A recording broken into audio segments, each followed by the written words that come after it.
Good morning, good afternoon, and good evening, wherever you are in the world.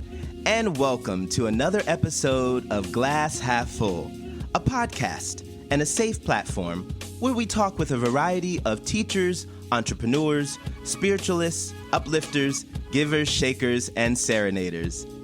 Everyone has a lesson to learn and a lesson to share. Let's use our life experiences to enrich someone's heart, mind, spirit, and soul. Through sharing our experiences, we can be a learning inspiration for one another. I'm your host, Chris Levens. Let's welcome today's guest. Today's guest is Jim Salvucci. Jim Salvucci, Ph.D., is the president of Guidance for Greatness. Jim is an author and leadership coach and consultant, as well as a certified Tiny Habits coach. Over 3 decades as a professor and academic administrator, he helped leaders at every level to become their best selves and to cultivate the best in others by refocusing on their values and the organization's mission. After seeing the increased need for this kind of specialized thinking and support in the corporate world, Jim moved into the corporate arena, where he offers his experience and commitment to leaders and emerging leaders in every field that values its mission. Let's give a warm welcome to Jim Salvucci. Good morning, good morning. Great to be here. Thank you so much for taking some time out to be a guest here on Glass Half Full. We're so happy to have you today. Yeah, I'm happy to be here, Chris. Thank you. Thank you. So tell everybody where you are in the world. I live in Newburgh, New York, which is right on the Hudson River. In fact, I'm looking at the Hudson River right now. Oh, nice. It is 1 hour north of New York City in the beautiful, incredible Hudson Valley. Oh, that sounds nice. And can you tell everyone what time it is? It is 9 a.m. Yes, it's morning. Well, we're going to jump on in. I like to ask all my guests this first question. I feel that our lives are in spiritual design. Can you share your life layout or blueprint with everyone? How you grew up, where, your family lifestyle? Yeah, and like everyone's life, it's only a blueprint after you've lived it. Right. But yeah, I grew up outside the Philadelphia, or in the Philadelphia area, just outside the city in a place called Delaware County. And my parents, stayed together. So I had two-parent household and one brother, and he's 8 years older than I am. So we had the interesting situation that we both spent significant parts of our lives as only children, and we also have a brother. Because when he moved out, it was like I was an only child, and of course. Okay. So I've had that kind of weird mix. I had a great childhood, I will tell you that, and I always tell people that I had wonderful parents. And so eventually, I left the nest and married a wonderful, wonderful woman in 1989, my wife Marie, and she's an attorney. She's spent much of her career as a public defender and as a civil rights lawyer working with prisoners, and is now a law professor. And so we moved a lot of places between her career and my education. At one point, I moved us up to Canada so that I could go to the University of Toronto to get my Ph.D. in English. Mm-hmm. And then she moved us around. We've been in Buffalo, Washington, D.C. So I always say I've lived in 5 states, 2 countries in the District of Columbia. And so it's been quite a bit. This is actually my 4th time living in New York State. Oh, wow. So yeah, it's kind of funny that we ended up here. So I started teaching English outside the Baltimore area. We moved to Baltimore. We were there for a very long time. And I was at a school called Village Woolley College, which later became Stevenson University. And after spending several years there as a faculty member in the English department, also as a faculty leader, I was involved in our governance, as one of the founding members of our faculty council there, mm-hmm. and ended up leading that several times. I was asked to be the founding dean of the School of Humanities and Social Sciences. So this was moving from a faculty position to an administrative position. Okay. And, doing that it was kind of odd. I've never seen anybody found a school before, and I wasn't getting a lot of mentoring. One thing my life has utterly lacked is mentoring. I can honestly say I've had like one mentor who was truly a mentor, and that was for 1 year in my entire life. Wow. So I've had to figure a lot of things out on my own, and that was much later in life. Hmm. And so I worked on getting this school together, and my immediate thought was, I'm not going to do this the same old way. We're going to figure this out together as a faculty. And so I sat down with my people, and we figured out what the school would be, what it would be like, and set the tone right from the start that we were a collaborative unit. And I was there for 7 years as the dean, and I was very proud that people would come up to me and just say, your faculty, your staff are the most collaborative people on this campus. It's unreal. They always want to work with other people. They always want to reach out. And whereas other schools on the campus were more closed, not all of them, but some of them were very closed. And so we were very open and welcoming. I ended up getting a job in Iowa at a school there as the vice president for academic affairs, which is essentially the provost. So this is the number 2 at the school, reporting to the president. That president was my one and only mentor ever. He was a fabulous president, but he had to leave due to family issues, truly family issues, not the euphemistic family issues. A son who was disabled, and then the new president came in and changed everything up, and pretty much everybody was gone. Ended up at a school in rural Kentucky. You can see I've lived in quite a few places where things just were not going well. And I left there, and that's when I ended up in upstate New York. That was around the time of COVID. And moving forward, I just realized I don't want to be in higher ed anymore. I loved higher ed. I loved teaching. I loved being an administrator. I loved working with faculty, students, and staff, and mentoring them and helping them to become better and better. The things I saw done that I didn't like, I tried to figure out other ways. I call that learning from the negative paradigm, learning from other people's mistakes as well as my own, and I made plenty. And I just realized that there's something wrong in higher education in America. There's a profound leadership crisis, and I could help fix that, but it would come at a very, very, very dear price to me, and I already paid some dear prices.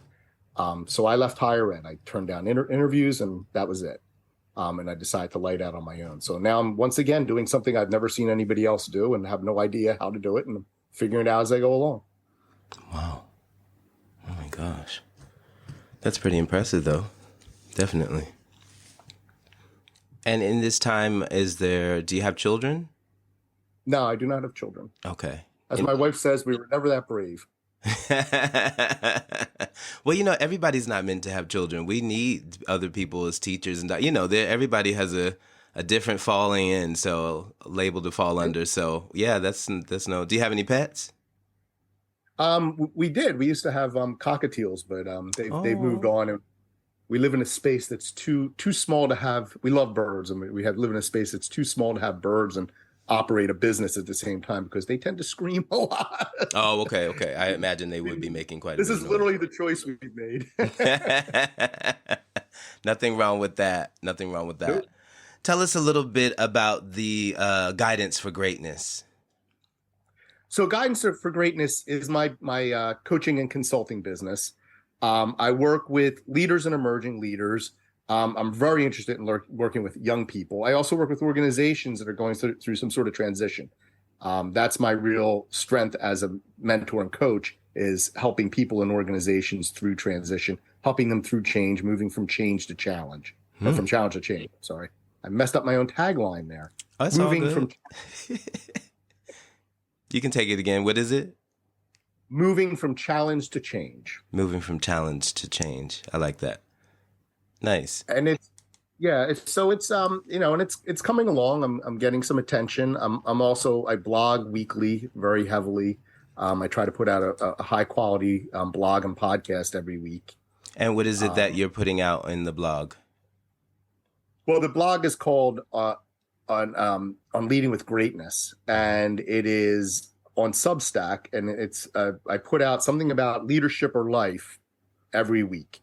So for instance, last week I wrote about a professor I had when I was in college, and who was not a very good professor, but who I thought was a great professor. Mm-hmm. And it was about how we sort of fool ourselves into thinking that just because someone's tough, we think they're good at what they do, and actually they're not. And then I took what I learned from him, which was nothing, turned that into a negative paradigm, and used that as a sort of anti-model for my own teaching. Not doing the opposite of what he did, because that's silly, but looking at what he did and saying, how can I do this better? Oh, I love that. I love that. Very nice. I've heard you use the word paradigm twice. Can you explain to us what is a paradigm? You said negative paradigm, but let's give right. you can give us both. I'll give you the positive paradigm. Give me the positive first. Yes, please. So a paradigm is essentially a belief or a model that we've kind of just absorbed. It can also take the form of habits and behaviors. Okay. And these things are all interrelated, but it's something that we just sort of think is true, whether we have any basis or not. It can also be called an assumption. And a lot of times we don't examine our paradigms, but paradigms are nothing more than models. Okay. So gossip wouldn't fall underneath being a paradigm at all. It depends on the circumstance. It could. If you were a chronic gossiper and you think that's the way to get ahead or that's the way to do things, yeah, that would be a paradigm. Yeah. Wow. And it would probably be a negative paradigm for somebody else. They look at it and go, that doesn't work. Right? Yeah. Okay. So what are the human tools and paradigms, and why are they critical to success?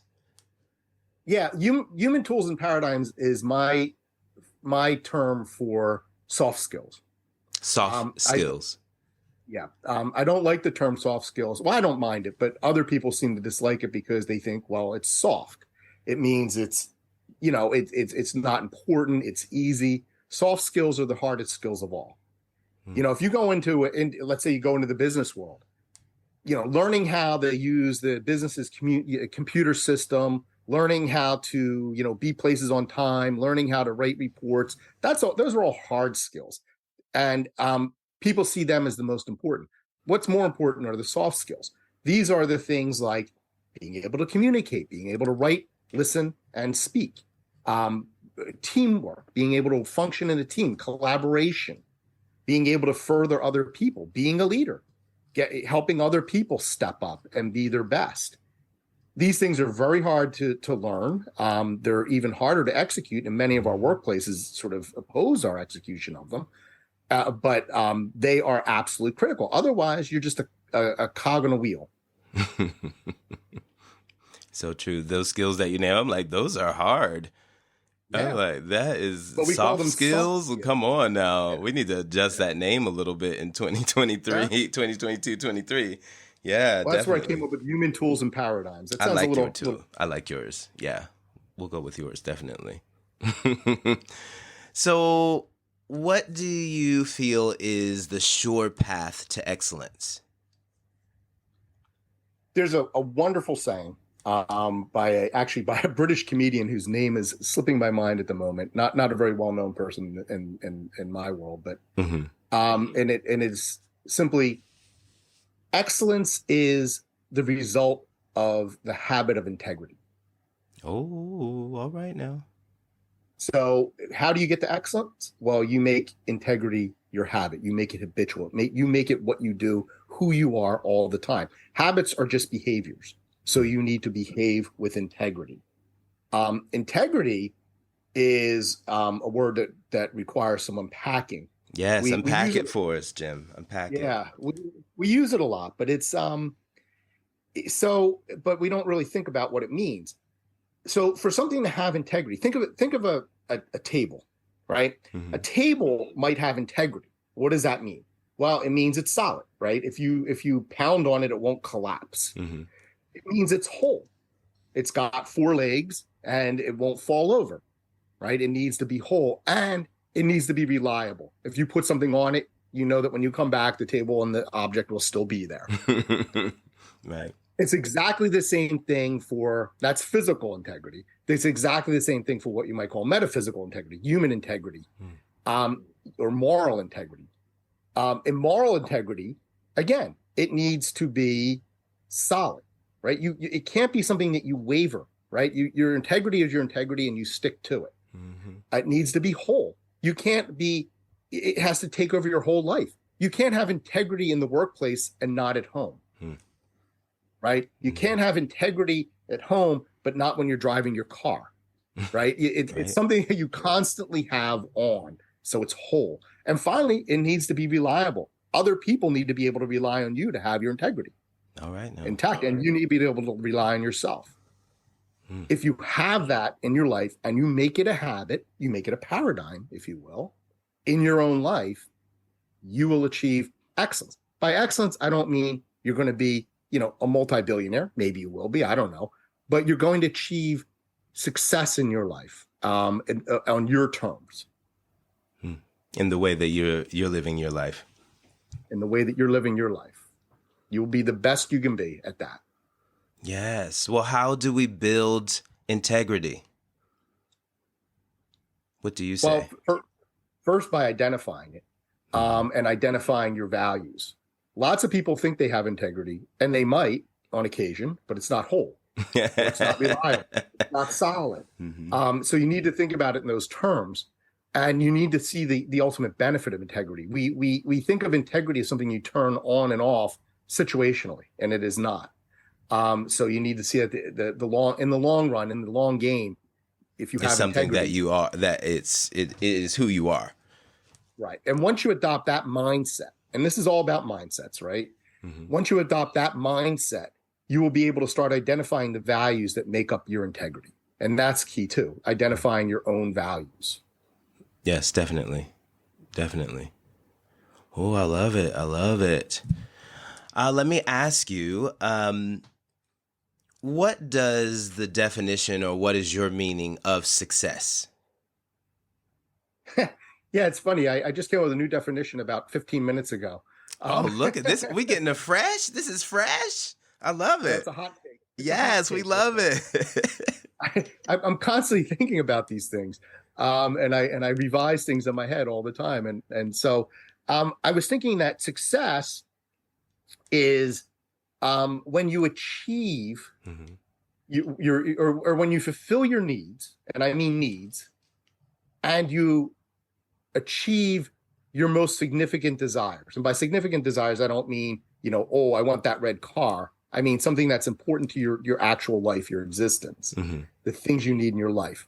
When you achieve those things, you have those needs met, you have those desires met, and you've paid the right price for it.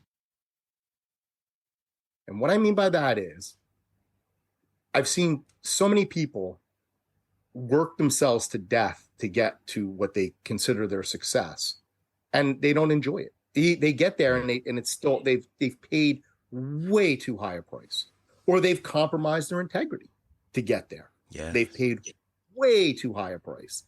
I've seen people who get to where they think they want to be, but they've paid so high a price to get there that they think they deserve more because they paid such a high price. And then they continue to pay into it. They've adopted the mindset that they just have to work like a dog. They have to, not be with their family. They need, all these things. They made all these compromises in their life. That is the price. It's too much. It's too much. There's a cult of overwork that we subject ourselves to. And I realized a long time ago that working really hard is not in and of itself a virtue. I'm not saying hard work isn't great. It's important. It's an important value, but it needs to be applied correctly. So when I was a dean, this is when I started knowing when I was a dean, there were other deans around me, and I would watch some of them toil and labor. I mean, they come in at like 8 a.m. and, they would be there until late into the day. And they always talk about how hard they work. And they're always so busy and frustrated and scared. Every time they show up to a meeting, they'd always show up at the last minute or a little bit late and say, "Oh, I'm just so busy. I can't believe I have to take up time for this meeting." And I started doing that. I started doing the same thing because that was the only model I had. And I thought, well, this must be how you do it. And I caught myself one day. I was in a meeting. It was just a ceremonial thing. I was supposed to just go in and introduce myself and thank some people for being there and leave. And I walked in, and at the end of my little 2-minute ceremony, I said, "I'm sorry, I'm going to have to leave you. I have another fire to put out." And that had become my phrase. I'm putting out a fire, and everybody laughed. And I left, and I'm walking back to my office, and I realized the fire I had to put out was I had to make a phone call. Oh, that's not a fire. Okay. Got it. That's not even a spot. Right? I'm like lying to them, and I'm lying to myself. Yes, I was about to say thank you for saying that, because it was a lie. Yeah. I mean, it wasn't an intentional lie. I was literally lying to myself. I believed it in the moment. Mm-hmm. So in that sense, it wasn't a lie, but it was dishonest. And I realized I was being dishonest myself, and all the people around me were being dishonest with themselves. They were always in crisis mode. And I came with a phrase: if you're always in a crisis, you're never in a crisis. In other words, crisis is a matter of priority. Right? It's something that's incredibly urgent. Well, if everything's urgent, nothing's urgent. There's no priority. Everything's a flat line. Right? So picking up a piece of paper from your desk is a crisis, and answering the phone is a crisis, and filling out a form is a crisis, and you got to do all three. How do you prioritize that? So I actually banished the word crisis from my staff's mouths. I said, if you ever use the word crisis, it better be a crisis. And we almost never have crises. I mean, we did have a couple, but they were very exotic. Let's just say that. It was very But then it was rare, worth falling under that label, right? Right. I mean, the most incredible crisis we had was when I sent a bunch of students on a study abroad trip, and they got held up at gunpoint, and their bus was hijacked. Oh my gosh. Are you serious? That was a crisis. Did this really happen? Yeah. Oh my gosh. Yeah. Oh yeah. And then I wrote about that on my blog a while back. Were you on the bus? No, I didn't go on that trip. I was at home, but I was the study abroad administrator as well as the dean of that school. And I had it was actually Mother's Day. It was a Sunday morning, and I got a call from my guy over there saying it was like 6:30 a.m. and he says, "Oh yeah, we just got held up at gunpoint." And I hung up the phone and I went back to sleep, and then I popped my head up and I said, "Oh my God." Pulled a bunch of vice presidents in, and they made a big mess of it. It was, but that was truly a crisis, and we had to get them home. Well, that is yes, that is the word. The first day of their trip, of the 5-week trip. And it was like, I am not going to have a bunch of traumatized students and faculty in a foreign country for 5 weeks. All hell's going to break loose. Let's get them out of there. So we pulled them home. Okay. That takes the cake. That takes the cake. Definitely. That's a crisis. That is definitely a crisis. Answering the phone is not a crisis. Do you think that this is a common thing in the workplace, that people just bombard themselves with a sense of being busy, but they're not being busy, even though, they are verbally saying, "Oh, I've got things to do," and everybody starts to pick up this chain of, "Oh, I'm so busy," but in reality, they're really not busy. Yeah, it's just what you do. I mean, I've gotten caught up in it many times in my former career, where I would just act like I would convince myself I was busy when I really wasn't, because everybody else is acting like that, and it just becomes part of the zeitgeist. Even though I was the boss, I would get caught up in that because it was just in the air. It was the culture of things, and I started breaking that down. One of the things I've used very effectively is what's called the Eisenhower Matrix, which is the idea that you plot things out as to whether they're important or not important, urgent and not urgent. It's a quadrant. And so something that's important and urgent actually comes up fairly rarely, depending on your situation. But that's something that really has some value. It's important, and that it has to get done right away. And you just have to deal with that. And then something that is urgent but not important, you probably just want to, figure out why you're doing that. If it's not important, if it doesn't have value, what makes it so urgent? And maybe you can even delegate that or figure out another way of getting it done. It's true. Sometimes people don't know the difference. Their urgency is not the same. You're like, "You rushed me for this? This is like this could have waited till tomorrow. This was an email." Exactly. So everybody's sense of urgency is different. And sometimes you're like, "This is not important." And when you balance that with importance, and importance means valuable, that's key. Where and you definitely don't want to be where it's not urgent, not important, because then you're just playing, you're surfing Facebook or something. So if you're, but the quadrant you want to spend your most time in is the one where it's not urgent, but it's important. And these are usually your longer term goals, getting towards something bigger, something greater. It could be as simple as reading a book on leadership. Nice. Something that has value to you in your work and has value to your work. But it doesn't have to be done immediately. So using that quadrant, and you can play with, if you just use it a few times, you can kind of just do it in your head intuitively. You think this is important, this is urgent, sort that out very, very quickly. And it's great. It's a very powerful tool. And I've seen people be dismissive of it. I've been in trainings where somebody presents the Eisenhower Matrix. It's a common thing. You can find all kinds of stuff on the internet about it. And they, they'll present it as a tool to use. And they overheard, fellow deans and provosts in the room in a training going, oh, these models, these never work. And I'm thinking, well, you've never used it because it works great. Well, sometimes these, the people in these positions have been in them for a long time.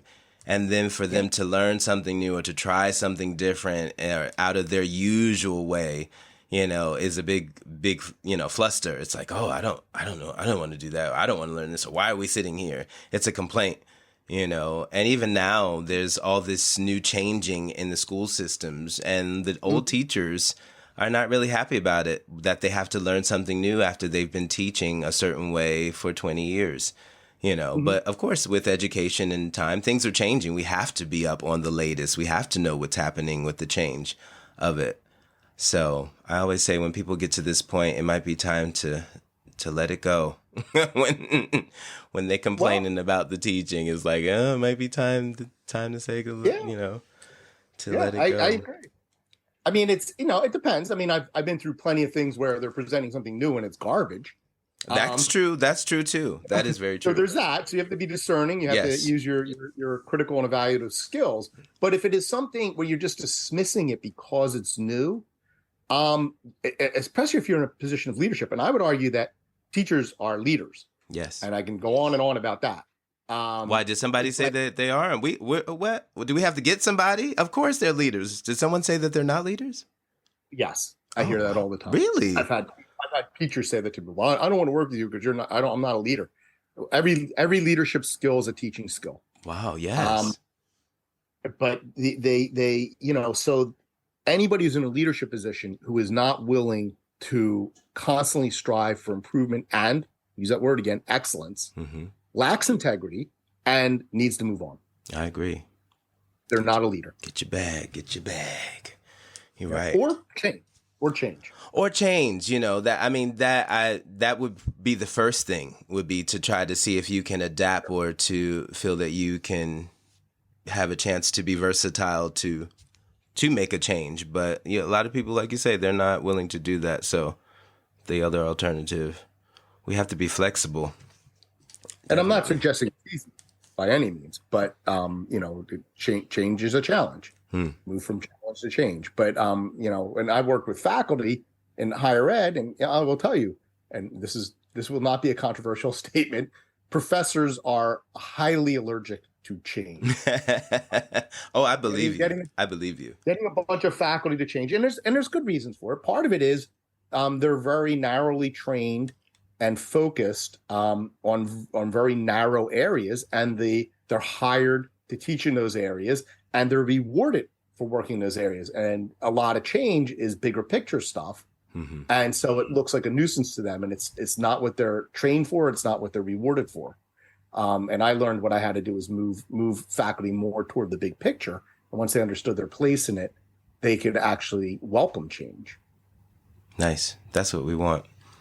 To welcome it in, especially when it's right. I heard you mention before about delegating. Can we talk about being in a leadership position, about how important delegating is? Yeah. this is really interesting to me because I used to joke around and say I'm a pathological delegator because I'm very lazy. That was my joke. You would Um, say this? This is. oh yeah, I would say. Oh yeah, I'd say stuff. Yeah, I would say stuff like that all the time. Oh my Just to gosh. disarm people. But I learned that. I mean, my argument is, look, I'm not a genius. I don't know everything. Hmm. I've always wondered these people who are like a leader and like, oh, I can and will do every job of the people under me. Well, I was leading faculty. I'm an English professor. I can't go teach a psychology class. Right. That's just not how it works. And so I discovered that all these people had these incredible talents. They wanted to use them. They wanted to apply them, with exceptions, of course. Hmm. But I mean, it was amazing. You would you would ask somebody to do something, and by and large, it would stop up. Um, some people were a little, they couldn't say no, and I had to actually train people to say no from time to time. But Oh wow. but that, yeah, and the first person they would always say it to was me, which was always painful. Oh But no. I'd have to applaud them and say, well, okay, you You did it. did a good But, job. but the other thing about delegation, and this was a lesson I didn't learn until late in my career, is that people, when they offer to help, I would often just say, no, I got this handled. And I realized, no, they want to help. And so I Mhm. started accepting help. So they were sort of self-delegating. And they Oh, brought in a level of energy and expertise I could not possibly have brought in. They improved. Our overall product and productivity were improved. there it is. There it is. Yeah, delegating is important. And why try to do everything yourself anyway? We only got two arms and two legs. It's only so much that can get done.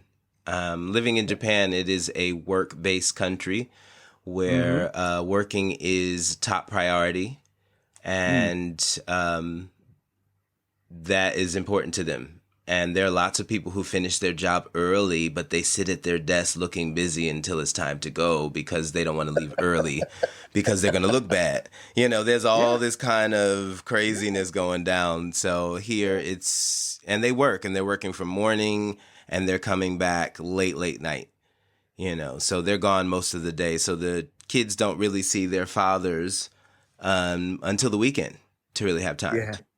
Yeah. Isn't that sad? And that's, you see that a lot in the States. You see that in higher ed. I one time, my last job, I had to order one of my staff members to go on vacation. She just had never taken vacation. Are you And she was a serious? wonderful worker. She would not take vacation. Oh, if I do that, I said, look, if you go away, you come back, everything's still here. I know, And you guys know. right? And subsequently, I found out she has now, and she also wasn't physically taking care of herself. And you Oh, could see her okay. like gaining weight and just not looking well. And my wife actually is friends with her on Facebook. And apparently, she now regularly goes on vacation and is now physically fit, has gotten into exercise routines and all. She now takes care of herself. And I That's like to awesome. like to think I had a small role to play in that. Right, right. Good for her. Wow, that's Good for awesome. Yeah, we need it. We need it. Definitely. We have to. We have to. Yeah. Let me ask you, who's around you that keeps you motivated? Well, certainly my wife. She's an Oh, amazing that's individual, nice. and just I'm so lucky. I had wonderful parents, and my wife. I have a wonderful wife. So in that sense, I am wildly successful. And so she keeps me really focused. We help each other out. She's like I said, she's a law professor. She also has a yoga practice. She's a yoga instructor, Wow. and I watch her building that practice, and that helps inspire me to work on my business, and vice versa. So we feed off each other that way. So she's the main one.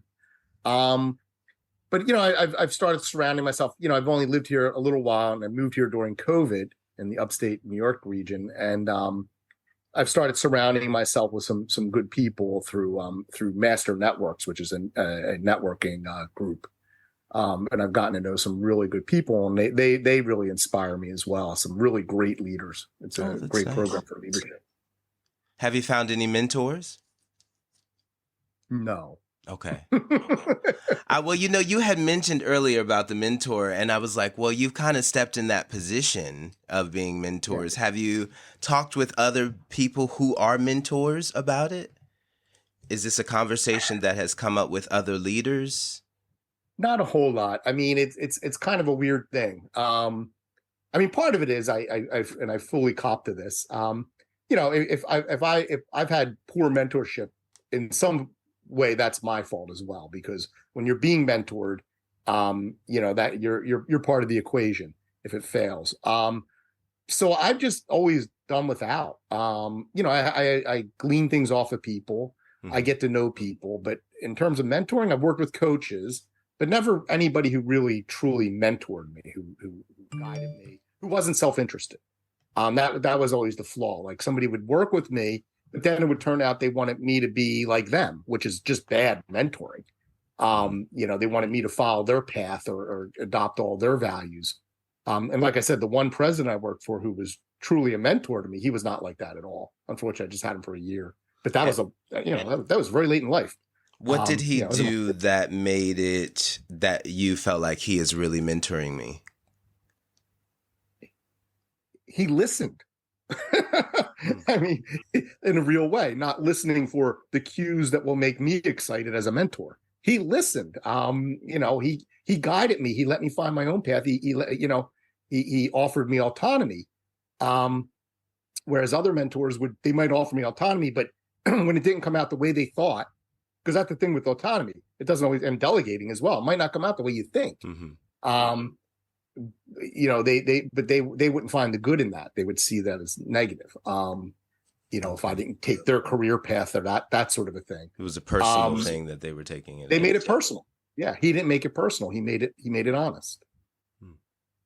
Nice. Well, that in itself is huge. That lesson right there was huge, right?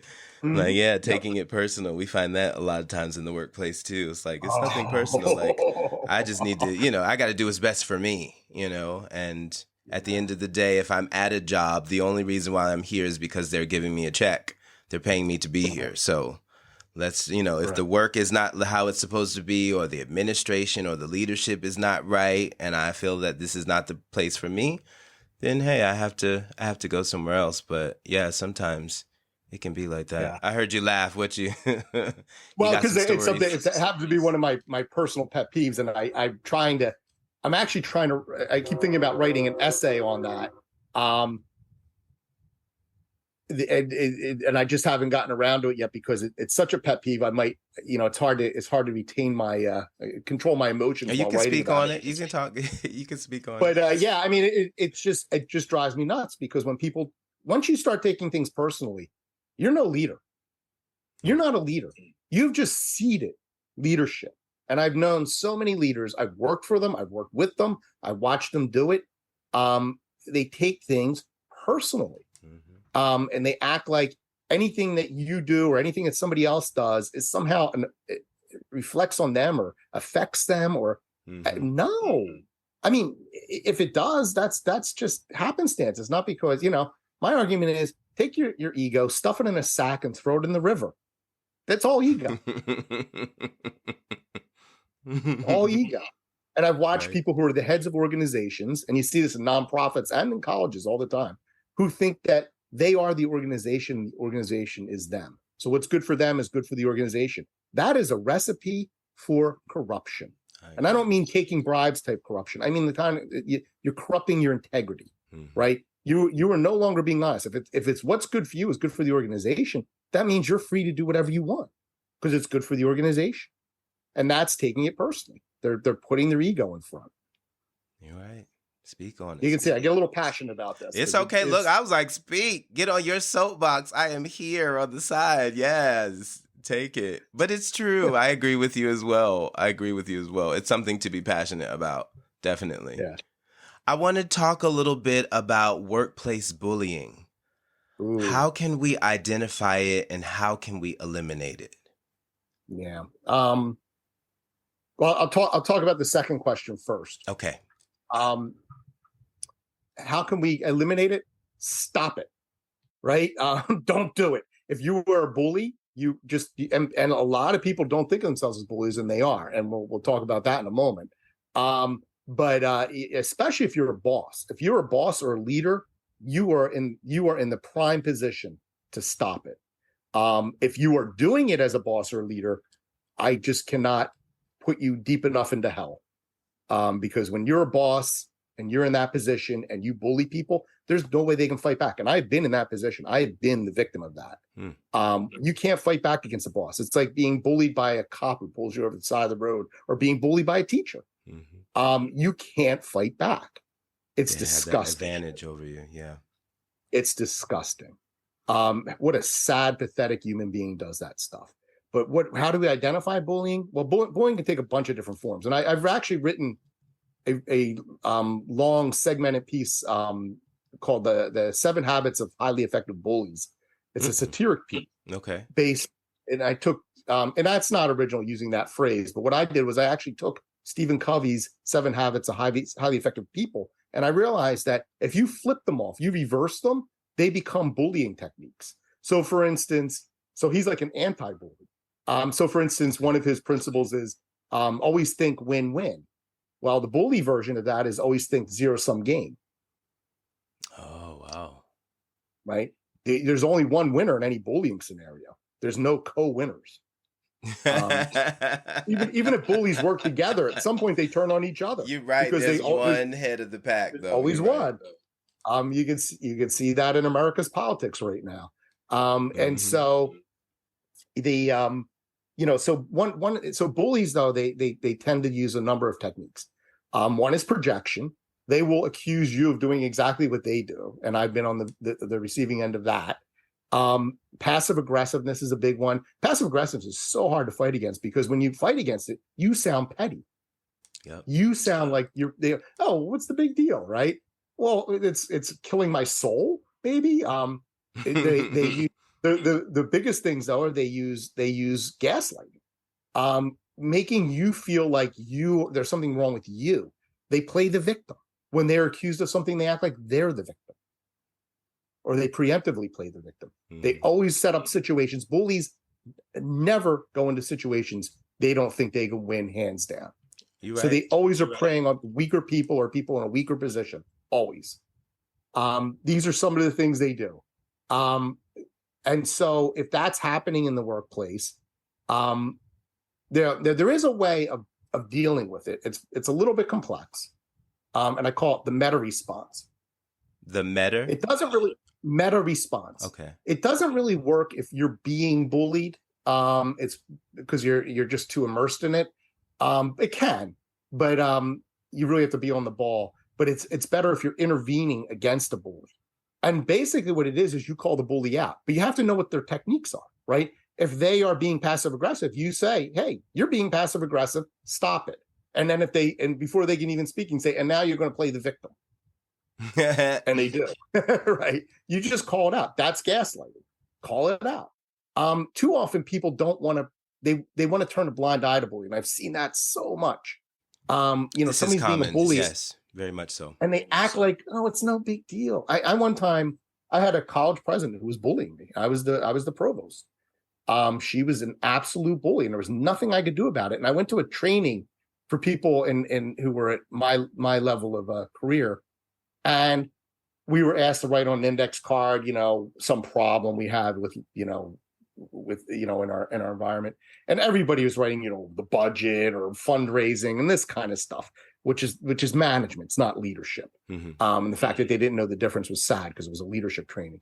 And I wrote, what do you do when your president's a bully? And nobody wrote anything like that. And I know for a fact several people in that room had bully presidents, and they read off the cards, and then we were supposed to select which ones we wanted to deal with, because we didn't have time to deal with them all. And mine got no votes. Oh, wow. Or got one vote, me.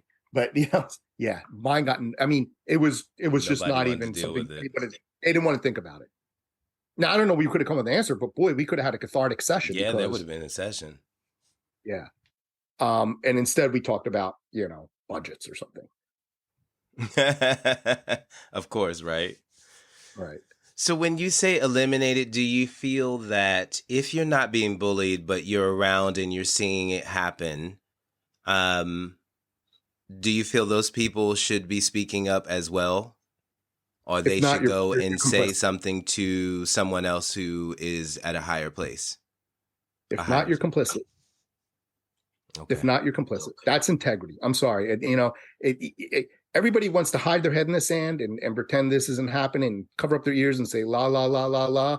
If you're watching somebody get hurt, how dare you sit by? Now, if you're not in a position to do something, I get that. Mm-hmm. But just to do it for your own comfort, what kind of a person are you? Speak on it. Yes. And I got in serious trouble once when I was a dean. The president of that college was not a rational human being. And one time he came to our dean's council meeting. It was our weekly meeting. And he upended our agenda. He just threw our agenda out and decided he was going to take over the meeting. And he started bullying one of my colleagues who I was friends with. In front of everyone? And yeah, he did this all the time. And I couldn't help myself. And I leapt into the conversation. And then he focused his attention on me. And I would not let him bully me. I just wouldn't let him. I wasn't being a jerk or rude or impolite in any way, shape, or form. But he was asking me questions, and I wasn't giving him the answers he wanted. I was giving, like for instance, he asked me out of the blue. He just says, "Well, when you hire people, are you successful?" And I said, "Oh yeah." And he goes, "Well, how successful?" And I knew I had to say 100% successful, because the next question would be, "Well, who weren't you successful with?" And then he'd go after that person. Mm. And I said, "Yeah, I'm 100% successful." And he goes, "Well, that's pretty good, because I'm only 50% successful." I'm thinking, "Wow, you're successful as a coin flip." Wow. But I said it, and I knew I was being a little bit dishonest because I was trying to protect people. Mm-hmm. But he afterward, he stopped speaking to me for 2 years. Wow. For this particular incident? Yeah. It wasn't, and look, believe me, I was not rude. I was not doing anything. But he was just embarrassed. That's all it came down to. Because I just wouldn't let him get away with bullying me. Mm-hmm. I just wouldn't. And I stopped him from bullying someone else. And you know what? As horrible as that was, and that was scary. That was a scary time in my life. I actually got in a car accident because I was so distracted thinking about the president of this college is not talking to me. Oh, wow. That's terrifying when you're a dean. You can just be fired on the spot. I was just beside myself. He didn't, but I would do it again. I might do it a different way, but I would do it again. Because it was the right thing to do. I protected my friend and my colleague. And I also took the heat off of everybody else in the room. Nice. Do it, Jim. Jump in there. Well, sometimes you got to do it. Sometimes it has to be done. You have to jump in for the team. You're like, it has to be said, or it needs to be done. So I get it. And sometimes people just don't have the power to be able to do it in certain situations or certain times. And I agree with you. I'm not going to stand by and watch this go down. So y'all can go somewhere else and do it, but it's not happening in front of me, or I'm going to have to say something too. Definitely. Right. If you're in denial about it, or you're pretending it's not happening, or you're just deciding not to do something because it's easier for you, you're complicit. Yeah. It's that simple. Yeah. I'm not saying you have to do what I did. That was a little crazy. But by the way, he started talking to me again when I got that provost job in Iowa. When I announced I had that job, he started talking to me again. Oh, wow. 2 years. Wow. 2 whole years. That's crazy. That's crazy. But that is the level, he was used to just getting away with it and nobody calling him on it. Mm-hmm. And I didn't do it with anger or rancor. So he was really disarmed. He was really disarmed because I didn't do anything that he could sink his teeth into. Mm-hmm. But he was the boss. So he had it all over me. So I could never win in the long run. And I paid a very high price. Wow. How can we effectively drive ourselves, our colleagues, and our organizations, no matter who you are or where you're working? Yeah. So the author Daniel Pink, who I admire deeply, has a book called Drive. And he breaks motivating others and ourselves down to three things. One is you've got to set goals, clear goals. You've got to communicate them, and they've got to be real goals. They can't be constantly moving. The other is you offer challenges. You don't make it too easy, right? Not that it has to be particularly hard, but it has to be interesting, right? You have to be challenged. You have to feel challenged. And the third thing, and this is key, and this is what most people forget, is autonomy. You've got to give people autonomy. that will help drive people. It also help drive yourself. If you give yourself those, use those things to help motivate yourself, that will work to an extent. It's harder with yourself, but certainly with other people. And that's part of delegating, by the way, is the autonomy. Yes. The other thing is, I would add to that is, okay, so what are the goals? Well, the ultimate goal in an organization is whatever its mission is. And I'm talking about primarily mission-driven organizations, but whatever its mission is, whatever its values are, that's what you base the goals on. So when I was working with faculty, one of the ways I motivated them, and I mentioned before, getting them to see the big picture, was I would refocus us on the college mission. And that was something they were all committed to. It was also something they could get behind, but they didn't see what their role was in it. They saw them as just, well, I go in the classroom, I teach, and we teach people. That's what we do. So I would start meetings and we'd review the mission. I would point out phrases in it that I thought were useful to them. And they weren't always very good missions either. They weren't very well written all the time. But there was enough there. I could tease out some values, and we could all agree those were our values collectively. Mm-hmm. And then we could use those values, that mission, to understand what their role was in fulfilling that mission. Mm-hmm. And once you got them to understand how they moved us toward fulfilling the mission, that's everything. All of a sudden they could see the big picture. Wow. And then they were willing to change. And working as a collective to do this is like, wow. Yeah. I mean, that's how we used to do faculty meetings. It was cool, but when I hit on that, when I realized the mission was the thing that everybody could get behind, that was key. And that, I think, is a great motivator, and the mission, and by extension values, whatever the values of the workplace are. Now, if you work for a place that doesn't have mission or values, I don't know what's going on. Y'all got to get some missions and values first. That's right. But that's how you move people. Perfect. That's great. Very nice. Very nice. And you said Daniel Pink? Yeah, Daniel Pink. And Drive was the name of the book that you mentioned, right? Yeah, it's one of his many excellent books. Yeah. Nice. Excellent. I'd like to play a little fill in the blank, if we can. So I'm going to read the line, and you fill it in, whatever comes to your mind, your honest answer.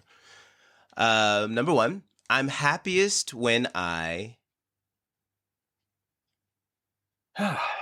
2 things. When I'm with my wife, that gives me great happiness and joy. And when I'm writing, I love writing.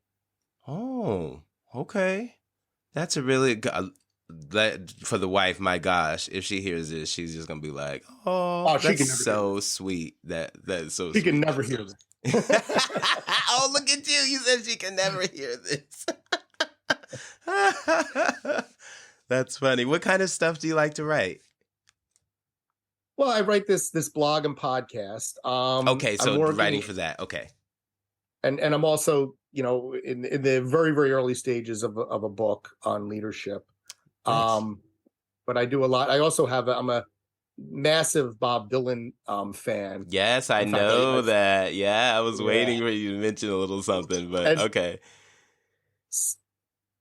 So when I actually started a Bob Dylan collective website called the Dylan Taunts, which is on Substack, and I interview people and write some pieces for that and record them.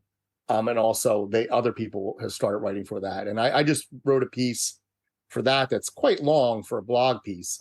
It's very long, but it's on what I discovered when I went out to Tulsa, Oklahoma, where the new Bob Dylan Center is. And I actually got to meet with some local activists who we got to talk about Black Wall Street and the race massacre that happened 101 years ago in Tulsa, and the implications of that now, and race relations now in Tulsa, and got to explore a little bit what the implications are for the Bob Dylan Center being in such a location. Wow, that sounds like an awesome conversation. Oh my gosh. Yeah. So I wrote a piece that I'm actually quite proud of, that's gotten a lot of attention about your experience there. What? Yeah. Wow. Okay, so that's something that we can read already. That's out.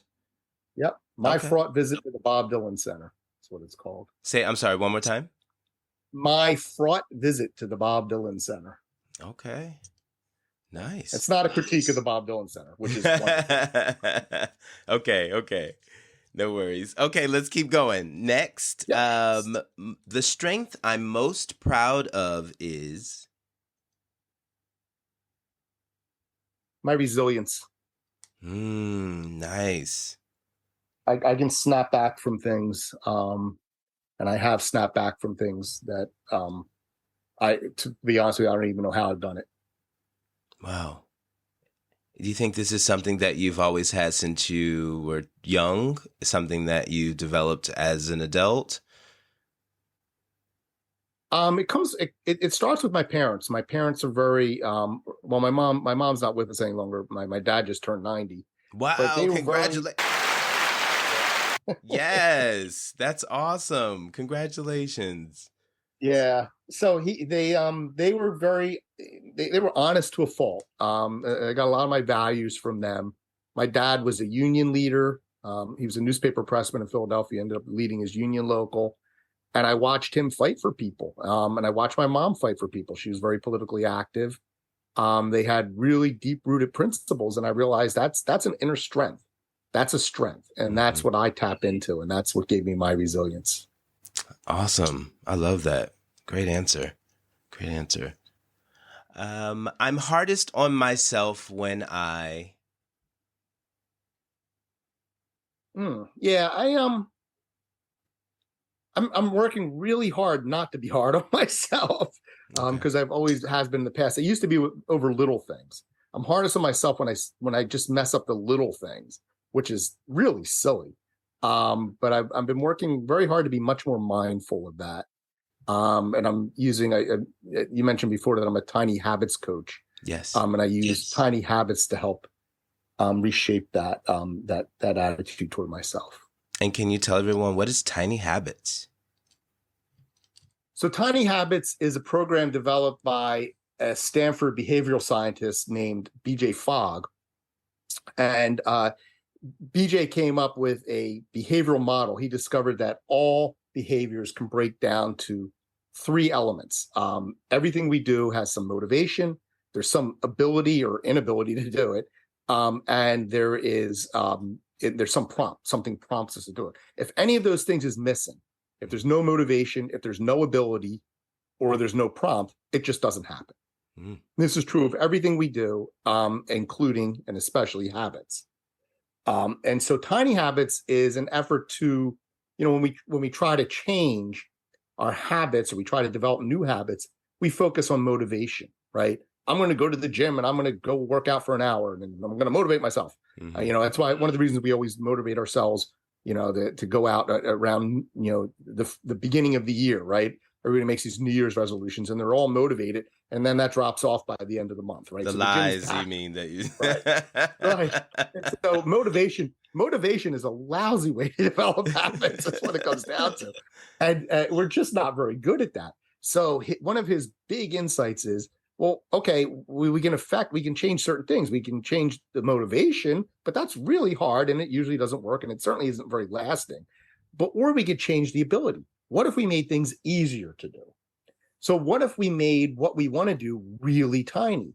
Instead of, say, going to the gym, I'm just going to maybe get my car keys to go to the gym or put my gym clothes on, right? And then celebrate that. His other big innovation is that all behavior is the result of emotion. And this is research-based. This isn't speculation. This isn't the nonsense about 22 days to a habit or 90 days to a habit, none of which has any scientific basis. This is based on his scientific research.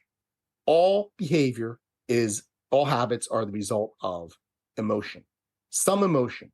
And his argument is, well, why not make the emotions positive and make this a good thing? So what he says is celebrate, feel what he calls a sense of shine, that emotion of success when you've done something, even if it's really tiny. And what people do is the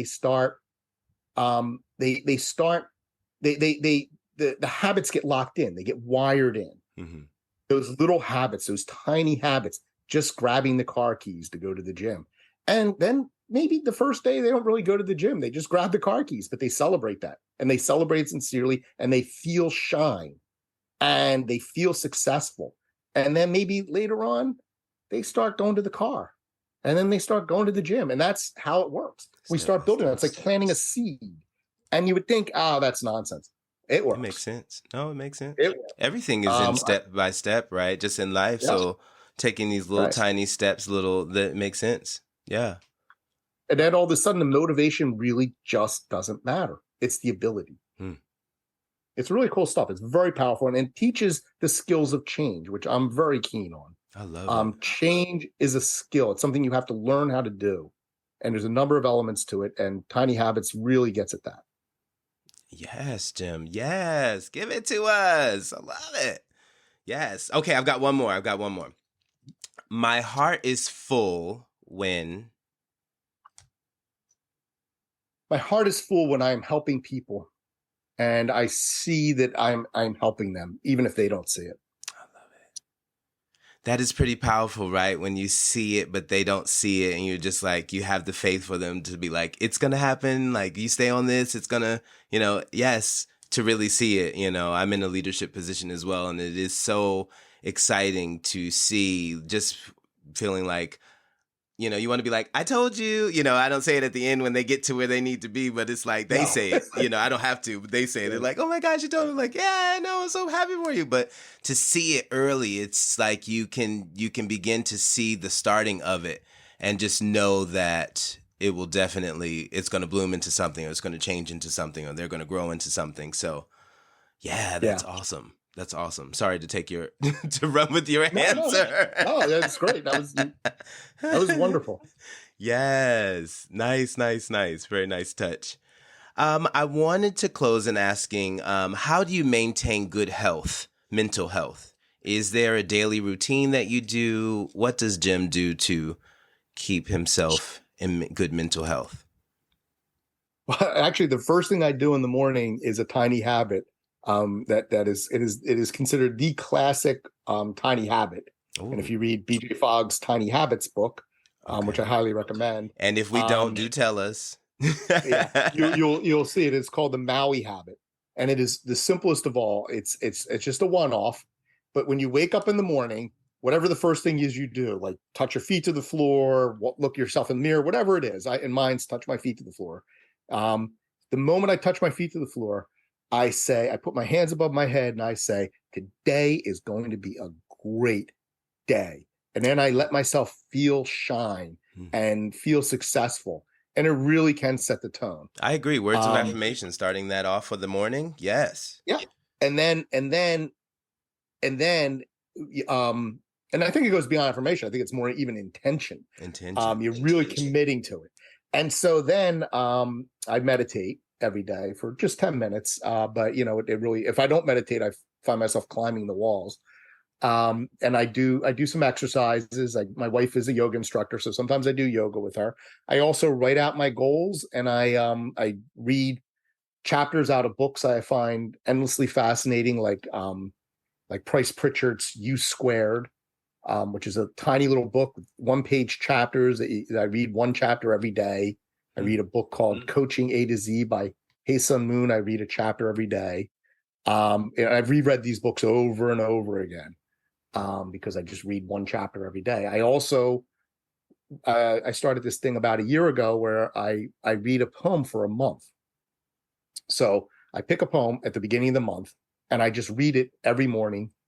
And I just love immersing myself in poetry every single day. Are you finding something new from the poem as the month goes on? Yeah, I mean, some are more rewarding than others. Every now and then I'm like, thank you for your honesty. This one on the 10, but I stick with them. And I just find that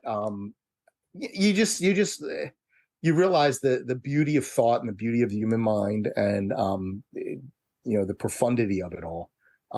People have amazing insights, and poetry is an incredible way of expressing that. That's nice. Nice. Very nice. Thank you. Thank you for sharing about your routine and what you do. Thank you. I like to close with this final question to all of my guests. Is your glass half empty or half full? So great. The classic question about pessimism, optimism. I am what I've always termed an optimistic cynic, by which I mean, because people think of cynicism as the opposite of optimism. Is not. They don't have anything to do with each other. So the way I look at it is, I look at the glass. I say, well, the glass is half full, but what is in the glass? What is that? Right? What is inside the glass that's making it half full? Right. It's neither good or bad, depending on what it is. That's great. That is great. Thank you for that. That was cute. Do you have any final thoughts for our listeners? Yeah, we covered a lot of ground. The key to all this is, to my leadership philosophy is human decency. You've got to start by being a decent person. If you don't start there, you're lost. And this isn't everything. And it's a choice, and it's a skill, that needs to be developed. We talked about excellence. Excellence you're never done with. It's not an end game. It's not a wall. It's not a roof. You've got to always go. It's the same thing with human decency. You've got to learn to be a decent person in every situation. And I fail constantly, and I try to learn from that, and I try to be a better person. Otherwise, why are we here? Yes. You're right. Why are we here if that's not? Oh, love it. Can you tell everyone how they can reach you if they're interested to find out more information about you? Yeah, I'd love to hear from people. So my email is info@guidanceforgreatness.com. That's all one word. Guidance for Greatness. And also my website is guidanceforgreatness.com. My web designer was never happier than the day she realized that URL was available. I'm sure, right? Like, oh, that's giddy. It. Great. She still remarks on it. She was giddy. And I also, my Substack is my name, jimsalvucci.substack.com. You can check out my blog and podcast. And what I do is I record my blog every week. So some people like to listen to it. Some people like to read it. Nice. And that is JIMSALVUCCI. It'll also be written, of course, on the podcast. But if people are listening and they just want to write it down to make sure that they get your name spelling right, just throw that in there. Thank you. Yes, my pleasure. Thank you so much. It has been a pleasure to have you on the show this morning. Thank you. This has been wonderful, Chris. I really appreciate the time and the forum. Well, we're glad to have you on. We appreciate the knowledge and information that you shared, and just your insight on things. Just really, really great. Really, really great. So we are happy to have had you as a guest here on Glass Half Full. Thank you so much for today. Thank you. And thank you to all our listeners listening in to another episode of Glass Half Full, a podcast and a safe platform for everyone to share their life experiences. Once again, I'm your host, Chris Levens. Please subscribe, follow, and rate this podcast on Apple Music and Spotify for more learning experiences. Until next time, know you are blessed. See ya!